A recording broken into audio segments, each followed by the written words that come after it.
राम राम मंडळी, आज मी तुम्हाला सांगणार आहे लग्नातल्या काही गोष्टी. तुम्हाला आता माहीत आहे, लग्न म्हणजे डोक्याला ताप असते. ज्या घरी लग्न राहते त्या घरीच माहीत राहते की काय आहे परिस्थिती. आणि त्यात त्यात जर कोणी करणारा नसेल तर सर्वच त्या मुलावर येते, जिचं त्याला लग्न करावं लागते. तशीच काही परिस्थिती माझ्यावर होती, कारण की माझ्या घरी सपोर्ट म्हणून कोणीच नव्हतं. सर्व काही मलाच करावं लागलं. किराणापासून तर पत्रिका छापण्यापासून तर हळद कुटण्यापासून पण मलाच करावं लागलं, कारण की माझ्या आईला मरून 1 वर्ष झालं होतं आणि आई नसली तर कोणी सपोर्ट करत नाही. होते म्हणा बाकी काका काकू वगैरे, सगळं काम मलाच करावं लागत होतं. कारण की आमचं होतं लव्ह मॅरेज. लव्ह मॅरेज म्हटलं तरी घरच्यामध्ये कोणाला नाराजी असते, कोणी खुश असतात आणि त्यामुळे ते नाराजी आणि खुशीमध्ये कोणी इतकं लक्ष नव्हतं देत.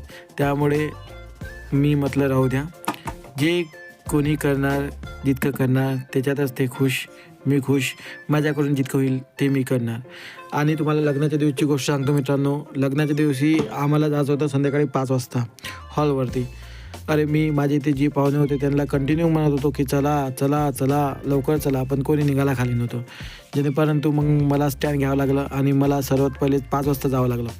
5 वाजता गेल्यानंतर माझ्याच्याने एक चुकी झाली की माझे कपडे होते जे लग्नाचे, ज्याच्यावर माझे फोटोशूट वगैरे होणार होते, ते गाडीतच राहिले आणि मी साध्या कपड्यावरच होतो.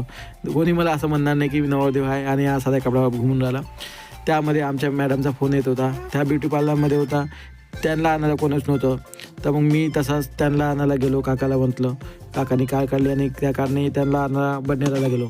तिथून त्यांना घेतलं, मंगळकारात आलो. मंगळकारात आलो ह्या याच्यामध्ये आम्हाला वाजले 7:30 झाले तरी पण माझे कपडे याचं नाव नाही. आम्ही माझ्या भावाला फोन लावून राहिलो होतो की अरे दादा भाऊ लवकर कपडे तरी आण, मला पण फोटोशूट करायचा आहे.